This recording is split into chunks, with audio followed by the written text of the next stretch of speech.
Bonjour à tous. On est ravis d'être avec vous cet après-midi et d'abord peut-être bravo pour votre intégration à HEC. J'espère que vous serez très heureux dans cette belle école. Donc moi effectivement je m'appelle Hélène Mermont, je suis directrice des programmes d'égalité des chances et on souhaitait cet après-midi avec deux représentants de l'association Fleurs de Bitume que vous apprendrez à mieux connaître très prochainement. On est venu vous parler égalité des chances. Donc je ne sais pas si ce terme évoque quelque chose pour vous à ce stade, mais pour nous il était important de vous en parler dès le jour de la rentrée, parce que c'est pour HEC une valeur extrêmement importante, une valeur à laquelle toute l'école croit et à laquelle elle dédie des moyens.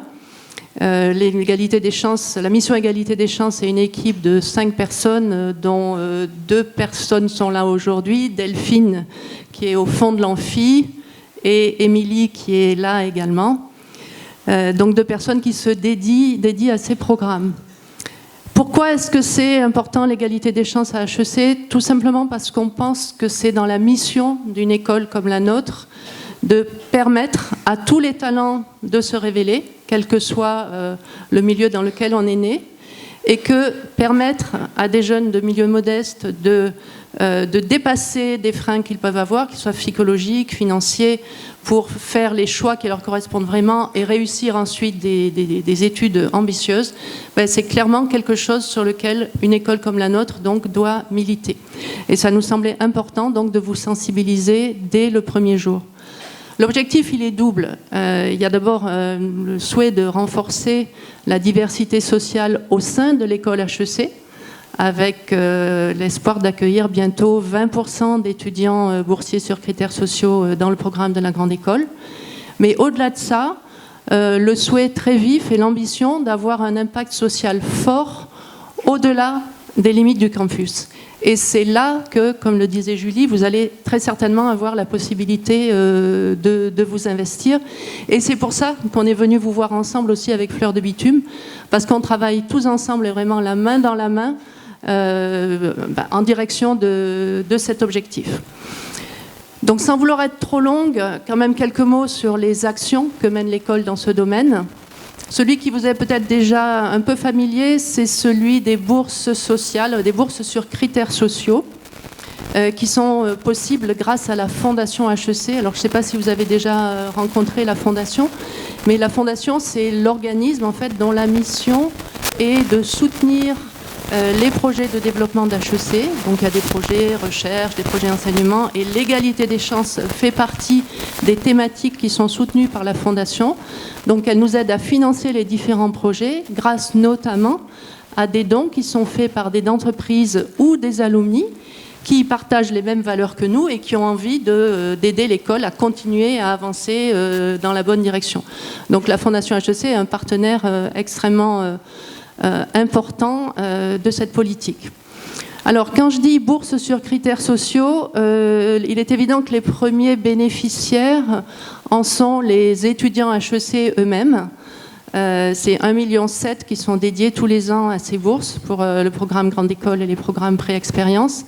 Environ 250 bourses qui sont également accordées tous les ans. Donc aujourd'hui, je voulais vous donner les grandes masses, mais je ne vais pas rentrer dans le détail. Parce que vous avez mardi matin un amphi avec Franck Segard, alors qui n'est pas là aujourd'hui, il revient lundi. Mais Franck, c'est vraiment le grand spécialiste des aides financières. Donc il sera là mardi pour vous expliquer tous les critères d'attribution, le fonctionnement des dépôts de demande de bourse. Mais au-delà de ça, il va également vous donner beaucoup de conseils très généraux sur les possibilités de financement des études, le fonctionnement des prêts étudiants. Donc je ne peux que vous inciter à aller assister à son amphi, parce que même si vous n'envisagez pas de déposer de demande de bourse auprès de la Fondation HEC, vous allez en ressortir avec des conseils qui seront certainement très utiles et très profitables pour vous. Voilà, donc mardi matin, rencontre avec Franck sur les bourses sur critères sociaux École HEC. Le deuxième volet, vous en avez peut-être d'ores et déjà bénéficié lorsque vous étiez en prépa, mais la Fondation HEC nous permet aussi d'accorder un certain nombre de bourses pour des élèves qui sont en deuxième année de classe préparatoire et qui se destinent au concours des écoles de commerce. En 2022, c'est 582 bourses qui ont été attribuées dans plus de 100 lycées sur tout le territoire national. Donc vous voyez que c'est loin d'être négligeable dans l'appui qu'on peut apporter aux élèves de prépa. Voilà pour le volet bourse. Alors le deuxième volet, qui est celui pour lequel on est plutôt venu ensemble avec Fleur de Bitume, le deuxième volet concerne en fait tout le soutien qu'HEC et les étudiants, à travers donc Fleur de Bitume, peuvent apporter à des collégiens, des lycéens ou des élèves de prépa, à travers des programmes de tutorat très spécifiques, mais qui sont pour la plupart beaucoup fondés sur justement l'investissement des étudiants, le tutorat étudiant. Le point commun, alors quel que soit le public, on va dire, de ces différents programmes, je laisserai à Julien et Mathis le soin de les détailler, mais le point commun de tous ces programmes, c'est que leur objectif, leur ambition, est de renforcer la confiance en eux des élèves qui en sont bénéficiaires, et en renforçant cette confiance en eux, on renforce leur ambition et leur capacité à réussir. Et pourquoi vous, étudiants, vous êtes si importants ? C'est parce que c'est vous qui animez ces programmes, alors avec évidemment des thématiques qui peuvent être extrêmement variées. Dans certains cas, ça va être du soutien scolaire, dans certains cas, ça va être de l'ouverture culturelle, de la découverte des grandes écoles, ou de l'accompagnement quand il s'agit des prépas. Évidemment, il y a des concours, donc on aide aussi à la préparation des concours. Mais le point commun, c'est vraiment ce mot « confiance ».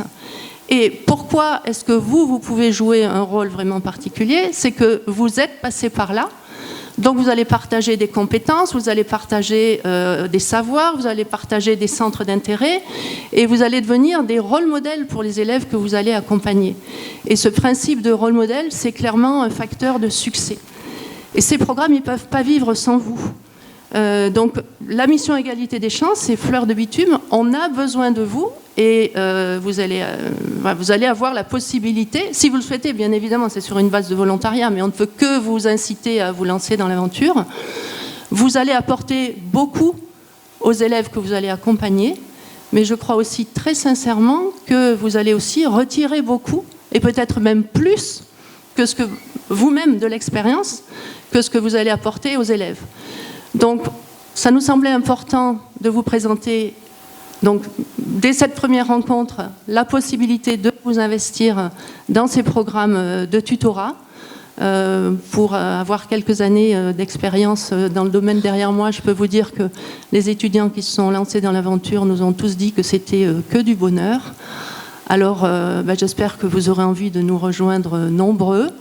Et puis, je vous souhaite une très belle rentrée, un très bon début d'année. Voilà, à bientôt.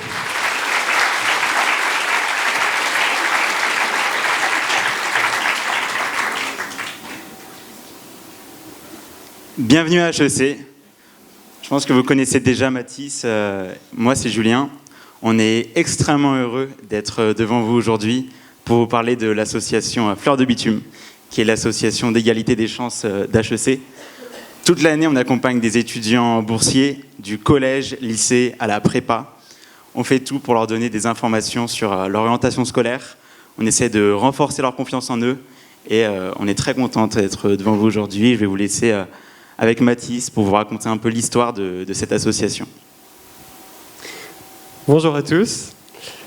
Alors, l'asso Fleur de Bitume, elle est née il y a 30 ans, quand 3 étudiants en classe prépa préparaient leur concours des grandes écoles de commerce. Ils étaient animés par un objectif, un idéal qui était de lutter contre l'exclusion sociale. Et dans les années 90, les grandes écoles de commerce, c'était loin d'être aussi ouvert que ce que c'est aujourd'hui. Et donc, il y avait beaucoup d'exclusion. Alors les 3 étudiants se sont dit, voilà, on va faire une asso, parce qu'il y a beaucoup d'assos en école de commerce, une association qui va promouvoir l'égalité des chances. Bon, alors le hasard des concours a fait qu'ils se sont tous les 3 retrouvés dans des écoles différentes. Il y en a un qui est allé à Neoma, l'autre est allé à l'ESCP, et l'autre est allé à HEC. C'est pas grave, ils ont fait 3 associations. Alors, depuis 30 ans, Fleur de Bitume s'est étendue Maintenant, c'est une association qui est présente à Paris-Dauphine, à Paris-Nanterre, dans des écoles d'ingénieurs et dans plein d'autres écoles à Paris ou en région. Et puis, l'association s'est élargie. À HEC Fleur de Bitume, c'est aujourd'hui l'association la plus grande du campus, avec 150 étudiants qui participent au programme de l'asso tous les ans. Et enfin, l'efficacité et les résultats de la mission Égalité des chances ont été décuplés ces dernières années, notamment en partenariat avec vous, Hélène, et toute l'équipe. Rien que sur ces 10 dernières années, c'est plus de 6000 étudiants qui ont été accompagnés ou touchés par les programmes d'égalité des chances menés par HEC et par Fleur de Bitume. Pour rappel, d'après l'Observatoire des inégalités, il y a 4 freins principaux qui empêchent des lycéens, des étudiants, de viser des filières sélectives. Peut-être que vous y avez été confrontés à ces freins. Le premier frein, c'est l'environnement familial et scolaire.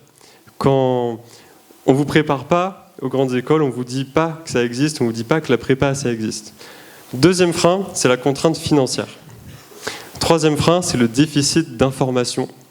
Quand on n'a personne dans son entourage qui a fait de près ou de loin une école de commerce, une classe prépa. Le quatrième frein, c'est le manque de confiance en soi, le manque de motivation pour réussir les concours. À Fleur de Bitume, vous pouvez vous engager et activer ces 4 leviers. Vous pouvez participer aux différents programmes qu'on a mis en place, accompagnement des collégiens, des lycéens, des prépas en première ou deuxième année, et vous engager pour l'égalité des chances. Maintenant, je vais laisser la parole à Julien, qui va vous parler de son expérience en tant que tuteur à Fleur de Bitume l'an dernier. Il y a plusieurs raisons qui font qu'un étudiant à HEC peut s'engager pour l'égalité des chances à Fleur de Bitume. Je vais vous en donner plusieurs. Déjà, il faut savoir qu'en prépa, on reçoit énormément. Et vous verrez en septembre, vous aurez envie de redonner à votre tour, de transmettre. Ceux qui viennent de grandes prépas, vous pouvez vous engager pour aider les plus petites prépas. Et ceux qui viennent des plus petites prépas, il faut comprendre que c'est incroyable ce que vous venez de faire. Et vous pouvez vraiment inspirer les nouvelles générations, servir de rôle modèle. Moi, il y a un événement qui a été vraiment marquant pour moi et mon engagement. Un jour, je suis tombé sur un article dans la presse d'un professeur d'Harvard qui portait sur les Einstein perdus. Et vous allez me dire, qu'est-ce que c'est un Einstein perdu ? C'est un collégien, un lycéen qui a un potentiel fou, monstrueux, mais parce qu'il ne vient pas du bon environnement, que ses parents n'ont pas fait forcément de grandes études, alors il ne deviendra jamais l'entrepreneur, l'innovateur de demain. Et cette image, moi, m'avait énormément marqué. Et l'auteur poursuit en disant qu'il y a des moyens pour essayer d'aller à contre-courant de cette tendance. Quels moyens ?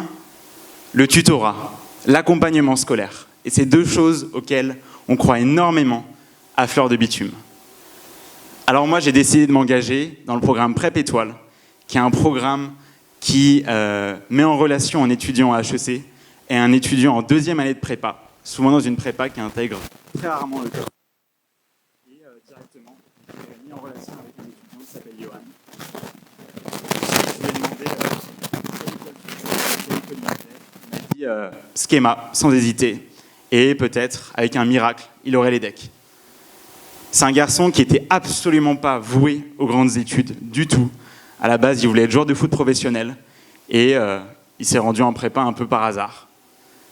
Il faut savoir que c'est un garçon extrêmement stressé. Et très vite, on a commencé à faire des séances toutes les semaines, d'1 heure, 2 heures. J'ai investi énormément de temps, énormément d'énergie, à régulièrement lui montrer et lui dire à quel point je croyais en lui, qu'il pouvait le faire, qu'il pouvait exploiter son potentiel au maximum. Je l'ai accompagné toute l'année, jusqu'aux écrits. Et aux écrits, on est tellement stressé que ça fait tous les midis, tous les soirs. Et quelques mois viennent, et on est le 15 juin, je m'en rappellerai toujours. Résultat d'admissibilité. Et Johan m'appelle, il me dit qu'il est admissible à HEC. Un miracle. Ça faisait 10 ans qu'on s'est préparé. De joie. Et très vite, il faut préparer les oraux, parce que dans sa prépa, il lui prépare très mal. Alors avec les étudiants de Fleur de Bitume, on commence à leur donner des cols, à essayer de les accompagner le mieux possible pour qu'ils réussissent le mieux possible. Et vient la fin de l'année, à la fin du tutorat, et je lui dis que maintenant je suis plus son tuteur, mais que je continuerai à l'accompagner, que je continuerai à être disponible pour lui donner des informations, pour s'orienter. Et finalement, il rate HEC de peu, et admis à l'ESCP. Vous n'imaginez pas à quel point j'étais fier, et il a fini en me disant que le prochain, comme moi, tuteur au 5 heures de